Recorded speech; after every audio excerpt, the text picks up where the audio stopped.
Imagine you could step inside the minds of Canada's healthcare leaders, glimpse their greatest fears, strongest drivers, and what makes them tick. Welcome to Healthcare Changemakers, a podcast where we talk to leaders about the joys and challenges of driving change and working with partners to create the safest healthcare system. Welcome to Rebuilding Primary Care, a special series from HIROC. I'm Ellen Gardner with Philip D'Souza.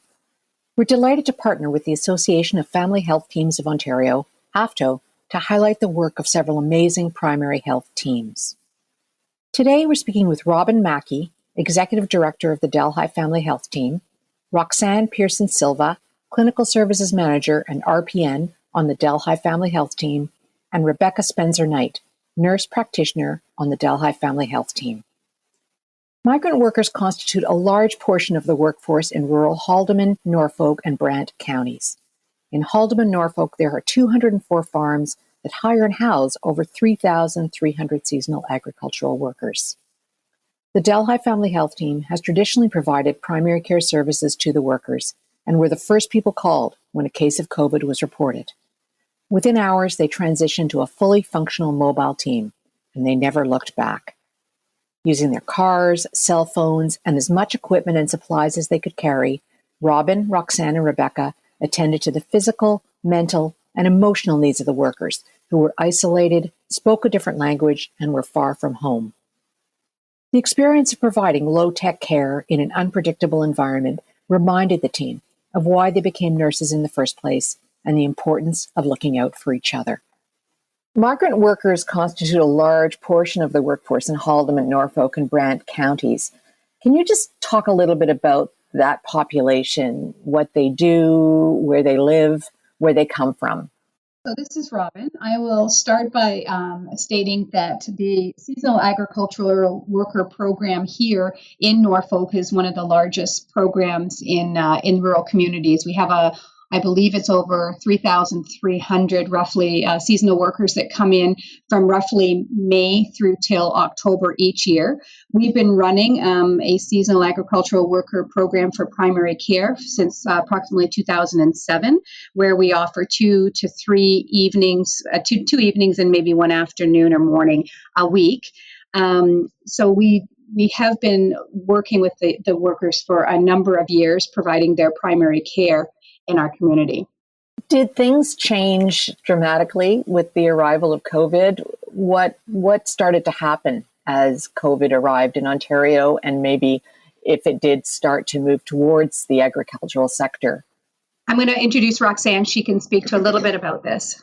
There was some difficulties of workers being able to get into Canada.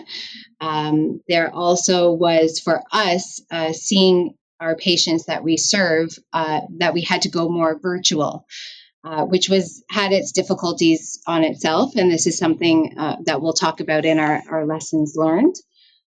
We also had to go to pre-booked appointments rather than them just walking in.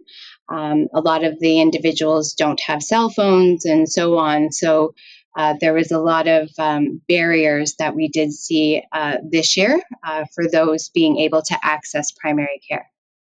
Why did you feel like you needed to create the clinic? So the Grand River Community Health Center is one of the programs that's funded by the ministry to serve this community for this specific vulnerable sector. And there was just, when the workers come to Canada, there is a challenge for access to primary care. So they do have their drug benefit card, they get their OHIP card, but there is no family physician for them. So there needed to be some access to primary care. And the government had provided some funding to the Grand River CHC for this program for this community. And the Grand River then reached out to us back in 2007 to start expanding these services in our area. And so Grand River provides the services in the Brant County and part of Norfolk and the Brant community, and we provide it for the Norfolk community. What is the primary care response team, and why was it set up? So our primary care response team was based out of a necessity when we started meeting with our community partners when we realized that we went into the pandemic with COVID-19. So we had been meeting on a regular basis.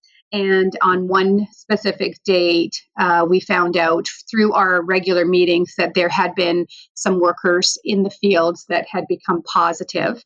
And when we started looking at that, we got the request to go out and try and flatten this curve and stop the spread, or to provide that medical assessments with our community partners.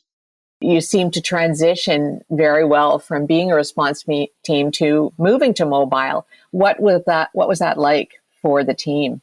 We had known that the pandemic was here. We had already started to prepare for congregate settings in other areas. So our team was already, had their fit testing. We had the PPE supplies. We had education. We were all ready to provide that service in-house. And when it came out that there was a concern about how we were going to provide these services to the workers on site, we really had to sit there and say, okay, how can we mobilize? How quickly can we get out there?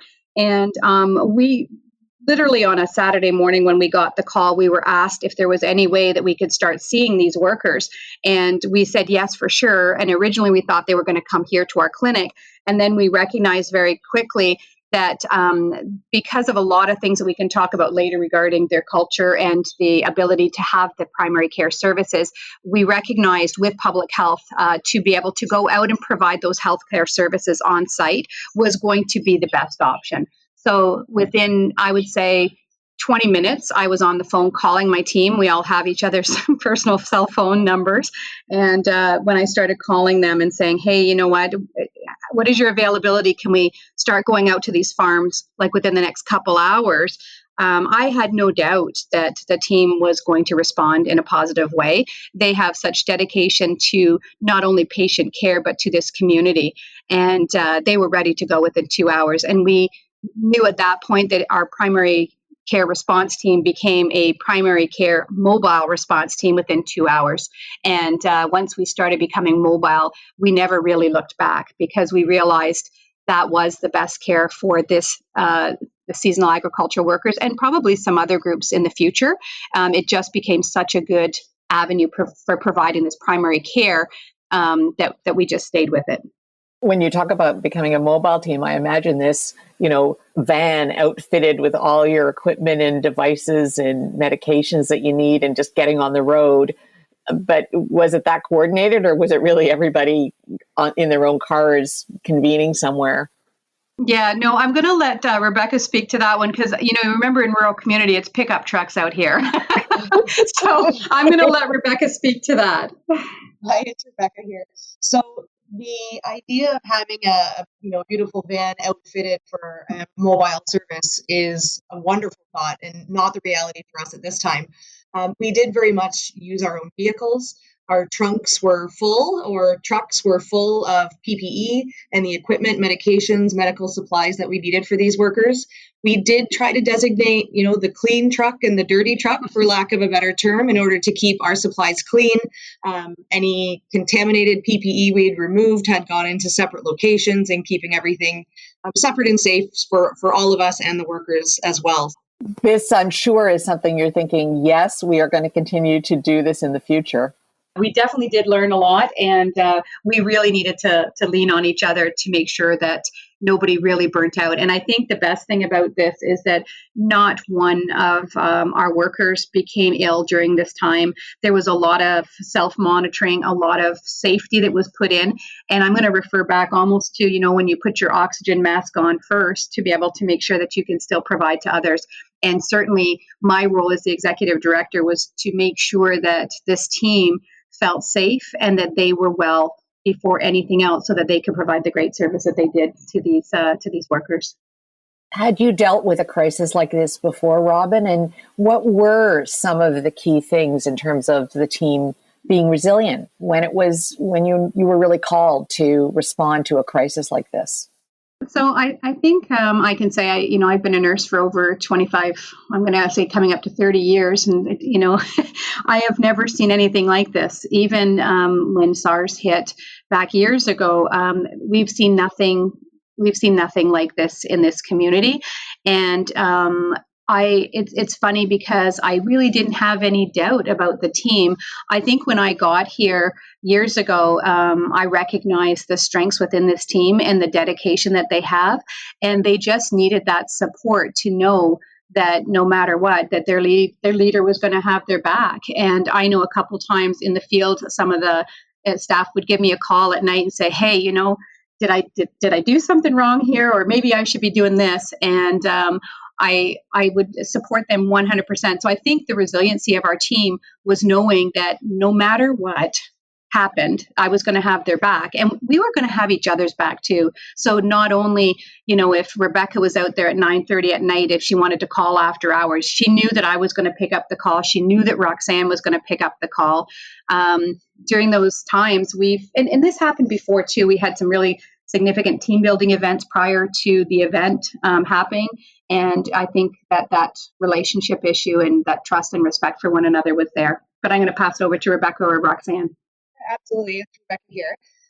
As one of the nurse practitioners who was in the field with these workers, I would say just about every day for the course of our time out there, I absolutely agree wholeheartedly with Robin that the resiliency component came from knowing that we had our team support and that we were appreciated for doing what we were doing. We were out there knowing that at any point in time, if I needed supplies, if I needed support, if I needed just a phone call, that I had people available to me at any time of day.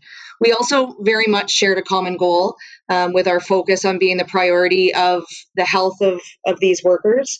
And we also ensured within the field, whether it be myself working with our translator or whoever else happened to be with us that day, that we ensured that our own team's physical and emotional needs were met as well. That it was important that if we needed a break or we needed a timeout or we just needed to chat, that we had that available to us. And really, we celebrated our small successes together as a team. We would, if needed, in a field somewhere, if we had a picnic lunch and we just celebrated the successes of that day, no matter how small, and it kept us going and kept us motivated for the next day that we were going to be out there for, potentially 12 hours again. Like Robin and Rebecca both said, communication at any time of the day. The phone call would come like, "Hey, we only have one N95 left and we have to go to another site. So, okay, let's hop in the car and get them out to them." So I feel they answered that just, it was amazing when you're in something as big as this, how things just seem to fall into place. This is just a logistical question, but did you always have enough equipment? Yes. We did, yes. Yeah. And that also, I'm going to tie that back into our community as well. So when there were shortages, our community pulled together. We had local businesses that showed up here with supplies. We had local businesses showing up here with cabbage rolls to feed us.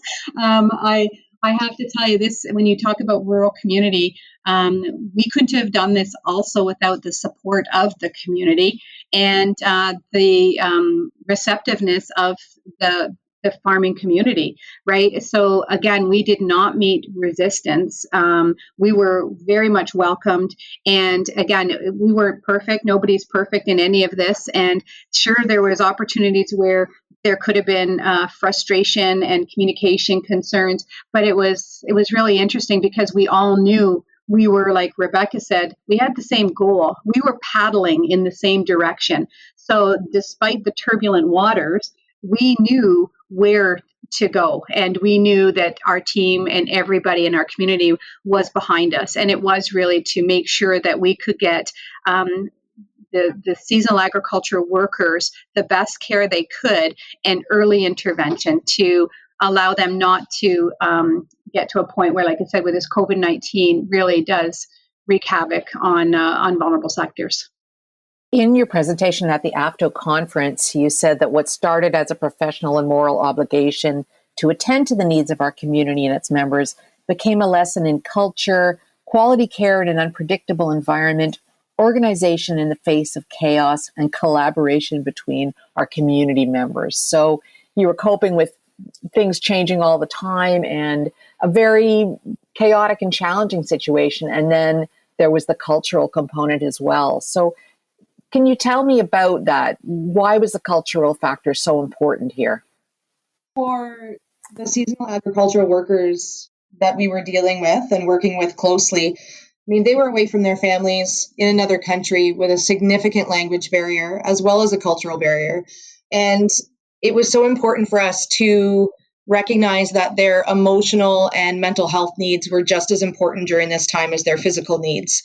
It would be, in my opinion, it would be so easy to forget the human component behind these gentlemen and not address that. And by not addressing their emotional needs, I think we would have been doing them a disservice.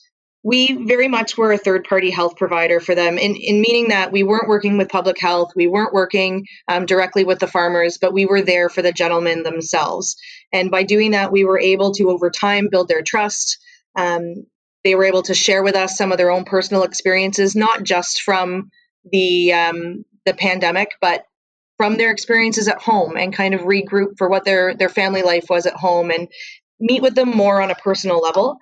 And I think by being able to do that, by offering them accurate information, by reassuring them about their care and being there for them on an emotional basis as well, we were really able to enhance their ability to heal, their ability to cope with the isolation that they were going through at that time. At the end, on some of our last days, we were invited back for dinner and dancing. I feel like we were really able to make a positive impact with these gentlemen, not just for their physical health, but their emotional as well. One of the things that really comes through in your whole experience is everything you say, that the emotional component was so important, but also adapting quickly and responding to what was needed. So, I wonder if you all could share any lessons learned that, other family health teams can take for their own experience of how to react during a crisis. I'm going to ask Roxanne if she wants to speak first to this. We were able to help our community and this seasonal agriculture workers where it needed to be and how the situation just fit at that time. So a lesson learned is that in healthcare, and especially now going forward, that we need to be thinking outside of the box, I guess is the best way to put it. As Robin has said, that we're all very task and admin orientated, and you'll hear from most people in healthcare the admin side that we have to do now and not is taking away from that emotional hands-on nursing that most of us got into healthcare for. Whether it's computer things that need to go to the ministry, all that kind of stuff. A lot of our time is taken up from what we love to do. I think being out on site and in the field, we didn't have computers, which would have been helpful because we're used to it. But we really got to take that time with each individual. It's Rebecca here. I'll just touch base on some of the things that I learned by being out in the field for the majority of this time, and that as we have previously mentioned, that communication and mutual respect, not just amongst our team, but amongst the other community members, including public health and the workers that we were caring for, was of utmost importance. And it really showed that over time of how well we were able to work together. And including in that is the adaptability that we had to have. As we've all mentioned, things change. We were dealing with a situation that none of us had direct experience dealing with before. So we were able to be adaptable. We were able to go back to our paper charting when we didn't have the technology. We were able to, make do on the fly when things changed when we were in the field. And we were able to do so in a way that enhanced the health of the workers that we were working with, as well as, with our communication as a team. So I think the things that really were important that we learned over time was that adaptability is important, and that in order to do so and do it well, we all had to communicate and support each other unconditionally. I think that sometimes in leadership roles, we do get focused on the rigidity of the rules and, the payment models, and we get kind of focused on those things. I think that for leaders and that have these dynamic teams, you got to really trust in your teams and figure out the other piece later, especially in a pandemic. I mean, I know we have heard a lot where it's like, well, let's make a plan, let's figure this out. And everything seems to have to be T's crossed and I's dotted before you make a move. And I'm not saying, that you shouldn't have a really good plan in place, but at some times you just have to have trust in the abilities and the skills. And if you've got a well-prepared team, like get prepared in advance, lessons learned, be prepared in advance. Our team has already gone through training again. So even though we just came out of this, it's like, okay, we're all going to go through donning and doffing again. We're going to get fit tested again. We're going to go through, infection control practices again. Be prepared so that when something happens, as a leader, I can say, yep, we're ready to go. Maybe we don't know what it's going to turn out like. Maybe we're going to hit some bumps along the way, but we didn't even know if we were going to have any money coming in from all of this, to be honest. Like, we were just like, okay, can we do it? Sure, we'll figure out the rest of it later. We put safety first. We put, our workers first. Then we put our patients first, and then we moved forward. Just hearing the three of you, Robin, Rebecca, and Roxanne, you guys can write your own leadership book because you talk about psychological safety, communication, respect, adaptability, and leadership in ensuring your people are heard. And I think that was all those winning ingredients that really made your story shine, and which is why we want to feature you. And like Robin said, you put safety first, like the safety of your team, the people you serve. And I think that's just commendable. So congratulations. I've got such dedicated people here that love this community and care for each other, that I have the best working foundation I could have ever worked with. And they just needed me to say, okay, yeah, open the barn now. Let's go, right? Let's go. We're ready. We're going to use that rural analogy. But it's not just us that were out in the field. It's Robin and Roxanne and everybody that were working behind the scenes here, because just because they weren't out in the field with the workers doing the assessments, they were doing just as much, if in my opinion, more work here, being in office, work, doing the communication with public health, doing communication with the farm community, and being readily available 24/7 was just as demanding on time and energy and that exhaustion that comes with it. Just, you don't have to be out in the field. Every component of that is important. So this team laughs a lot. We laugh at ourselves a lot. We do a lot of silly things. And I remember during this time too, we'd have a couple funny little, pictures or texts, like, those little memes or whatever, like some of the things that we'd send to each other, late at night. I would be dying laughing because I'd be going, okay, I'm waiting to get something funny because we're all so exhausted. But we did keep our sense of humor up. And I think that's also part of it, is that we do know how to have some fun. And like, I laugh, the timing is great. We have our team building this afternoon, and our team is going out and doing some team building, and it's going to be we're doing an escape room in the bush, and so and we're maintaining social distancing, and I have some pretty funny things going on that this team, they have a sense of humor. They're going to have a sense of humor to get through this afternoon. You have just been listening to Rebuilding Primary Care, a special series about family health teams produced by HIROC and the Association of Family Health Teams of Ontario. Today, our guests were Robin Mackie, Executive Director of the Delhi Family Health Team, Roxanne Pierssens-Silva, Clinical Services Manager and RPN on the Delhi Family Health Team, and Rebecca Spencer-Knight, Nurse Practitioner on the Delhi Family Health Team. Stay tuned for more episodes of Rebuilding Primary Care. Thank you for listening. Thank you for listening. You can hear more episodes of Healthcare Changemakers on our website, HIROC.com, and on your favorite podcasting apps. If you like what you hear, please rate us or post a review. Healthcare Changemakers is recorded by HIROC's Communications and Marketing Team and produced by Podfly Productions. Follow us on Twitter at HIROC Group or email us at communications@hiroc.com. We'd love to hear from you.